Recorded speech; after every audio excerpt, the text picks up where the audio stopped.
அன்பான நேயர்களே, காலை வணக்கம். குரு பிரம்மா குரு விஷ்ணு குரு தேவோ மகேஸ்வரः சாட்சாத் பரபிரம்மா தஸ்மை ஸ்ரீ குரவே நமக. கல்லாலில் புடையமர்ந்து நான் மறை 6 அங்க முதல் கற்ற கேள்வி வல்லார்கள் நால்வருக்கும் வாக்கிருந்த பூரணமாய் மறைக்கு அப்பாலாய் எல்லாமாய் அல்லதுமாய் இருந்ததனை இருந்தபடி இருந்து காட்டி சொல்லாமல் சொன்னவனை நிலையாமல் நினைந்து பவர் தொடக்கை வெல்வார். அன்பான நேயர்களே, இன்று தை மாதம் 8ஆம் நாள் குருவாரம் வியாழக்கிழமை, சதுர்த்தி திதி, விநாயகர் வழிபாட்டுக்கு உகந்த நாள், சதய நட்சத்திரம், 2:38 பகல், பின்னாடி பூரட்டாதி, சதயம் இருக்கிற வர மரண யோகம், பின்னாடி சித்த யோகம், ராவுகாலம் வியாழக்கிழமை 1:30 முதல் 3 வரை, யமகண்டம் எப்போதுமே காலையில் 6 முதல் 7:30 வரை, குளிகன் 9 முதல் 10:30 வரை, சூலம் தெற்கு, பரிகாரம் எண்ணெய். அன்பான நேயர்களே, இந்த கிரகங்களாக எப்படி இருக்கிறது? மகரத்தில் சூரியன், செவ்வாய், புதன், சுக்கிரன் இருக்கு. சந்திரன், ராகு, சனி கும்பத்தில் இருக்கு.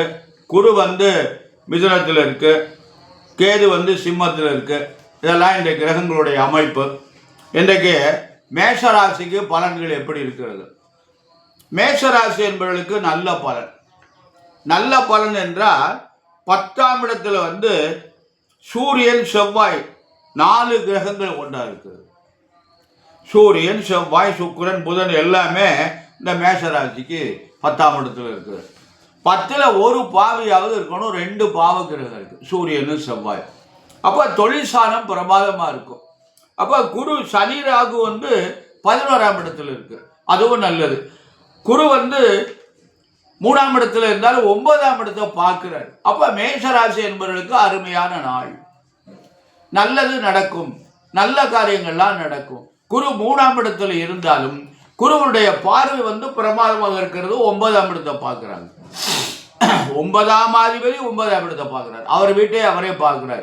இது ஒரு பெரிய சிறப்பு. அதனால மேஷராசி என்பவர்களே, நல்லா கவனமாக நடந்து கொள்ளுங்கள், உங்களுக்கு நல்ல நாள். ரிஷபராசி என்பவர்களே, உங்களுக்கு குரு பகவான் 2ஆம் இடத்துல இருக்கார். உங்களுக்கு 10ல் சனி, ராகு, சந்திரன் இல்லை, தொழிற்சாலத்தில் பிரமாதமாக இருக்கு. அது நல்ல நிறைவாக இருக்கிறது. அன்பான ரிஷபராசி என்பவர்களே, நல்ல நாள். அன்பான மிதுன ராசி என்பவர்களே, உங்களுக்கு ஜென்ம குரு, உங்கள் ஜென்மத்தில் இருக்கார் குரு. அவர் என்ன பண்ணுவார்னா, பிரச்சனையில உண்டு பண்ணுவார். ஏதாவது தேவையில்லாத பிரச்சனையெல்லாம் உண்டு பண்ணுவார். பார்த்து கவனமாக நடந்து கொள்ளுங்கள். அன்பான மிதுன ராசி என்பவர்களே, கவனம் தேவை. இடம் மாற்றம் உண்டு. வெளிநாட்டுக்கு போகலாம், வெளிநாட்டில் இருந்தால் இங்கே வரலாம், வீடு மாறலாம், ஊர் மாறலாம், பதவி மாறலாம், எத்தனையோ மாற்றங்கள் மனிதனுக்கு இருக்கு. அது மாதிரி இருக்கும். ஆனால் பார்த்து கவனமாக நடந்து கொள்ளுங்கள். அன்பான கடகராசி என்பதில் உங்களுக்கு விரயமான நேரம். குருபான் 12ஆம் இடத்துல இருக்காரு. மற்ற கிரகங்கள்லாம் உங்களுக்கு பலமாக இல்லை.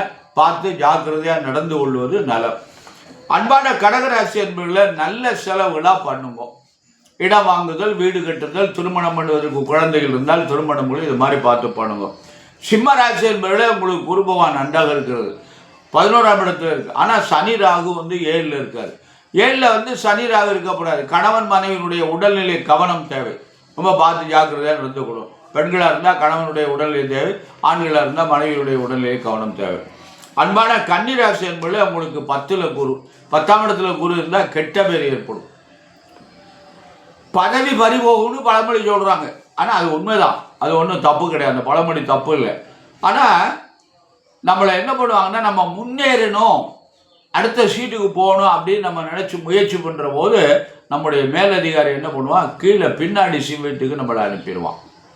ஏதாவது காரணத்தை சொல்லி நம்மளை பின்னாடி தள்ளிடுவான். அதனால் பணிவாக நடந்து கொள்ளுங்கள்.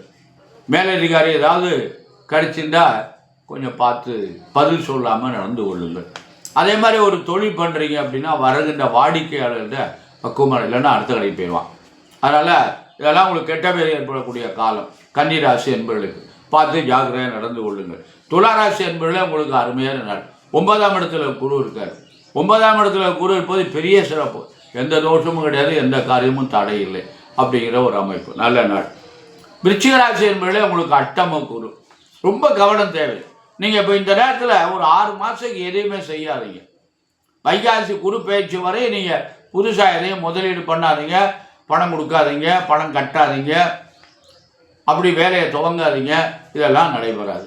பார்த்து ஜாக்கிரதை. நீங்கள் இதை செஞ்சுவிட்டு அட்டம குரு என்னைய தடுக்குது, உங்களை யாரும் செய்ய சொன்னா, அது மாதிரி பார்த்துங்க. தனுசு ராசி என்பது உங்களுக்கு அருமையான நாள். தனுசு ராசி என்பவர்களுக்கு திருமணம் நடக்கும், குழந்தைகள் ஏற்படும், அதுக்குரிய வாய்ப்புகள் நன்றாக இருக்கிறது. மகர ராசி என்பவர்களே, ஏழையினுடைய தாக்கம் முடிய போகிறது. மாசி மாதம் 22ஆம் தேதி ஏழை சனியுடைய தாக்கம் நிறைவு பெறுகிறது. அன்பான மகர ராசி என்பது உங்களுக்கு நல்ல நாள். குரு பகவான் 6ல் இருக்காரு, இருந்தாலும் அவர் பேச்சியாகி 7ஆம் இடத்துக்கு வர போகிறார், அதுவும் நல்லது. கும்பராசி என்பவர்களே, உங்களுக்கு ஜென்மச்சனி நடக்குது. இந்த ஜென்மச்சனி என்ன பண்ண போகிறாருன்னா பேச்சியாக போகிறாரு. மாதம் 22ஆம் தேதியோட போகிறாரு. இங்கிட்ட 2.5 வருஷம் தான் சனியினுடைய காலம் இருக்குது. அன்பான குரு பகவான் உங்களுக்கு 5ஆம் இடத்துல இருக்காரு. நல்லது நடக்கும், நல்ல காரியங்கள்லாம் நடக்கும், பார்த்து கவனமாக நடந்தது. மீனராசி என்பவர்களே, உங்களுக்கு குரு பகவான் 4ல் இருக்கார். 4ல் இருந்தாலும் 10ஆம் இடத்தை பார்க்குறாரு. தொழில் சார்ந்த பார்க்குறதுனால தொழில் நன்றாக இருக்கும். ஆனால் 7 இருக்குது. வயதுக்கு தக்கபடி முதல் சுற்று, 2வது சுற்று, 3வது சுற்றுலாம் வரும். அது மாதிரி இந்த சனியுடைய காலம் அந்த மாதிரி இருக்குது. அன்பான மீனராசி என்பவர்களே, கும்பராசி என்பவர்களே, மகர ராசி என்பவர்களே, சனியுடைய தாக்கம் இருக்கிறது. பார்த்து கவனமாக நடந்து கொள்ளுங்கள்.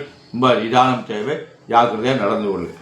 அன்பான வாடிக்கையாளர்களே, நாம் கிரகங்களை நம்ம சொல்வதை விட நாம் கவனமாக நடந்து கொள்வது நல்லது. இறை வழிபாடு நல்லது. இந்த 7 சனி இருக்கவங்கெல்லாம் சனிக்கிழமை தோறும் கோளறு திருப்பதியத்தை காலமாக பாராயணம் பண்ணுவோம்.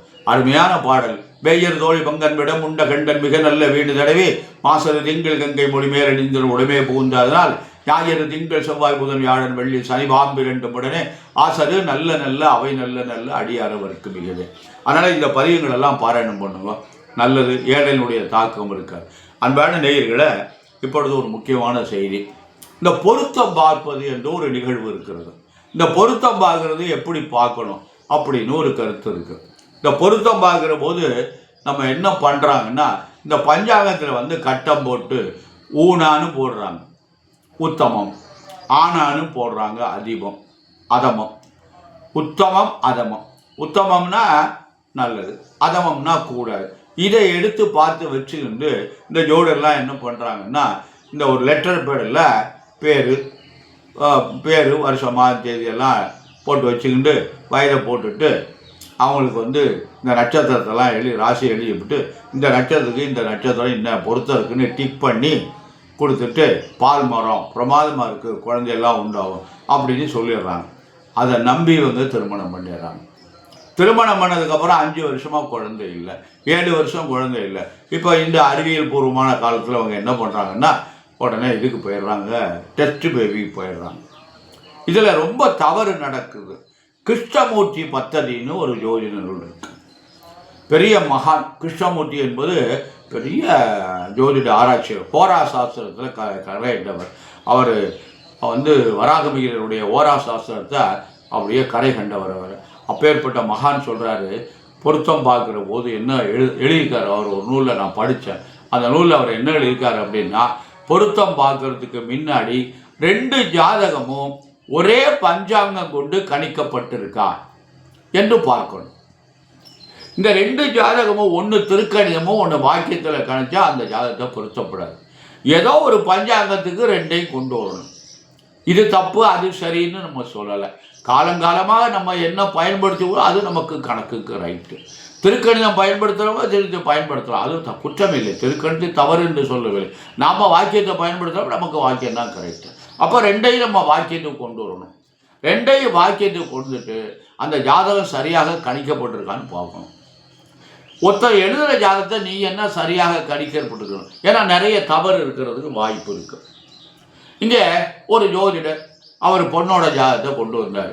நவாம்சத்தில் அவ்வளவு தப்பாக எழுதியிருக்காரு. அவர் ஒரு ஜோதிடர், அவர் நிறைய ஜாதகங்கள்லாம் பார்க்குறாங்க. கிராமத்து மக்கள் அவற்றையும் போய் பார்க்குறாங்க. அந்த ஜோதியுடைய பெரியப்பா பேர் சொல்ல வரும்போது அந்த ஜோதியுடைய பெரியப்பா ஒருத்தர் அருமையான ஜோதிடர். நான் சிறு பால்யத்தில் அவர் ஜாதகம் பார்ப்பார், எனக்கு நன்றாக அறிமுகமானவர். இப்படியெல்லாம் அவர் அந்த அந்த வழியில் வந்தவர்னு சொன்னதுனால அவருடைய தம்பி மகன் ஜாதகம் பார்க்குறாருன்னா நவாம்சத்தில் அவ்வளவையும் தப்பாக எழுதியிருக்காரு. நம்ம இங்கே கணினியில் போட்டு பார்த்தோன்னா பூரா தப்பாக வருது. இது மாதிரி இந்த பொருத்தம் பார்க்குற போது என்ன நடக்கிறதுனா, அந்த கிருஷ்ணமூர்த்தி பத்ததி அவர் என்ன சொல்கிறார் அப்படின்னா, முதல்ல ஜாதகத்தை சரியாக கொண்டு வா, அதன் பிறகு நீ என்ன பண்ணுறேன்னா 2 பேருடைய ஆயுள் எப்படி இருக்குன்னு பாரு, அதுக்கப்புறம் அவங்களுடைய ஆரோக்கியம் எப்படி இருக்குன்னு பாரு. இந்த ஆரோக்கியத்தெல்லாம் ஜாதகத்திலே கண்டுபிடிச்சிடலாம். நம்ம ரொம்ப ஈஸியான வழி இது, ஒரு பெரிய கஷ்டமெல்லாம் கிடையாது. 6ஆம் இடத்தை செக் பண்ணோம்னா ஆரோக்கியம் வந்துடும், லக்னத்தை செக் பண்ணோம்னா ஆரோக்கியம் வந்துடும். இதை ஒன்று பார்க்குறேன். அதுக்கப்புறம் எதிர்காலம் எப்படி இருக்குன்னு பாருங்கள். எதிர்காலத்தை எதை வச்சு கண்டுபிடிக்கிறதுனா, அவருக்கு இந்த தசாபுத்தி இருக்கு இல்லையா, அந்த தசை நல்ல திசையாக இருக்கணும். அப்படி இருந்தால் அவருடைய எதிர்காலம் நன்றாக இருக்கும், அதை பார்க்கணும். 2 பேரில் யாருக்காவது ஒருத்தருக்கு நல்ல திசையாக இருக்கணும், ஆணுக்கு அல்லது பெண்ணுக்கு நல்ல திசையாக இருக்கணும், அதை பார்த்துக்கணும். அதுக்கப்புறம் பொருளாதாரம் எப்படி இருக்குன்னு பார்க்கணும். பொருளாதாரத்தை ஜாதகத்தில் எப்படி பார்க்குறோன்னா, இந்த லக்கணத்துக்கு 2ஆம் இடம்னு ஒரு இடம் இருக்குது. அந்த இடம் லக்கணம் என்பா ஜீவன் உயிர், 2ஆம் இடம் என்பது குடும்பம், வாக்கு, தனம். தனம்னா பொருள். அந்த பொருளாதாரத்தை காட்டுவது 2ஆம் இடம். இந்த பொருளாதாரத்துக்கு அதிபதி யாரு? குரு பகவான். 2ஆம் இடமும் நன்றாக இருக்கிறதா, குரு பகவானும் அவருக்கு நல்ல பலமாக இருக்காரா, இதை பார்க்கணும். இதை 2ஐயும் பார்த்துக்கிட்டு 2 பேரில் யாருக்காவது ஒருத்தர் இந்த மாதிரி பார்க்கணும். அடுத்து 5ஆவதாகத்தான் புத்திர பாக்கியத்தை சொல்கிறார். புத்திர பாக்கியம் எப்படி இருக்குது? இந்த புத்திர பாக்கியத்துக்கு ஒரு ஆணுடைய ஜாதகத்தில் நிறைய இடங்கள் ஆய்வு செய்ய வேண்டி இருக்கிறது. லக்னம், 5ஆம் இடம், 7ஆம் இடம், 10ஆம் இடம், இந்த இடங்களெல்லாம் ஆய்வு செஞ்சுட்டு தான் இவர் குழந்தை இருக்கா இல்லையான்னு நம்ம அந்த இடத்துக்கு போகணும். 5ஆம் இடத்தை மட்டும் வச்சுக்கிட்டு பூர்வ புண்ணிய ஸ்தானம்னு சொல்கிறாங்க, தவறாக சொல்கிறாங்க, அந்த இடத்துக்கு போகக்கூடாது. அதே மாதிரி புத்திர காரகன் குரு பலமாக இருக்காரா, புத்திர ஸ்தானாதிபதி பலமாக இருக்காரா, இதெல்லாம் ஆய்வு செய்யணும். பெண்களுக்கு 9ஆம் இடம் தான் புத்திரஸ்தானம், 7ஆம் இடத்தையும் 9ஆம் இடத்தையும் ஆய்வு செய்யணும். இதெல்லாம் ஆய்வு செய்துட்டு அதுக்கப்புறம் 6ஆவதாக ஒன்றை முக்கியமான கருத்தை சொல்கிறார். அந்த கருத்தை இதுவரை யாருமே கடைப்பிடிப்பதில்லை. ஹார்மோன் பொருத்தம் எப்படி இருக்குன்னு பார்க்க சொல்கிறாங்க. ஹார்மோன்னா ரத்தம், அணுக்கள். இந்த அணுக்களுடைய பொருத்தம் ஒரு ஆணுக்கும் பெண்ணுக்கும் எப்படி இருக்குது என்று பாருங்கள். அதை கண்டிப்பாக நம்ம பார்க்கணும். ஏன்னா இந்த பிளட்டு போய் அந்த பிளட்டை தொந்தரவு பண்ணக்கூடாது. ஒரு பிளட்டில் கிருமி இருந்தால் இன்னொரு நல்ல பிளட்டை கெடுத்துப்படும். அது இந்த பாலில் ஒரு துளி விஷம் கலந்தால் போகும். அதே மாதிரி இந்த கிருமியான பிளட்டு போய் நல்ல பிளட்டை கெடுத்துரும். அதெல்லாம் பார்த்துக்கணும். இதெல்லாம் ஆய்வு செய்துவிட்டு முக்கியமான பொருத்தங்கள் ஒரு சிலது இருந்தால் போதும் அப்படின்னு சொல்கிறாரு. எல்லா பொருத்தமும் இருக்க வேண்டியதில்லை. பால் மரமெல்லாம் சும்மா வேற்று. பால் மரம் இருக்குது, குழந்தையே இல்லை, இன்று வரை குழந்தை இல்லை. நிறைய வயசு காலங்கள் ஆகிவிட்டது, இனிமேல் குழந்தை ஏற்படுமாங்கிறது சந்தேகம். அப்படிலாம் இருக்குது. 2 பேரும் நல்ல பால் மரம் தான் அப்படின்லாம் சொல்கிறாங்க. இதெல்லாம் மாபெரும் தவறு. அன்பான நேயர்களே, ஒரு நல்ல ஜோதிட அணுகி ஒரு முறையாக ஜாதகத்தை பார்த்து பொருத்தத்தை பார்த்து நல்ல பலன் அடைய வேண்டும். நம்முடைய குழந்தைகளாக நன்றாக வாழ வேண்டும். பெண்ணோ ஆணோ அவங்களுக்கு வாழ்க்கை நன்றாக சிறப்பாக இருக்கணும். அவங்களுக்கு நல்ல குழந்தைகள் பிறக்கணும். அவங்களுடைய எதிர்காலம் நன்றாக இருக்கணும். அந்த குழந்தைகள் நன்றாக இருக்கணும் என்பதற்காக எல்லாம் வல்ல எம்பெருமான் சர்வேஸ்வரனையும் வள்ளல் பெருமான் வள்ளியில் மணாளன் முருகப்பெருமானையும் என் அன்னை மாதா பராசக்தி துர்காபரமேஸ்வரி அம்பிகையும் அன்னை தாய் முத்துமகாமாரி அம்பிகையும் பிரார்த்தனை செய்து நிறைவு செய்கிறேன். நன்றி, வணக்கம்.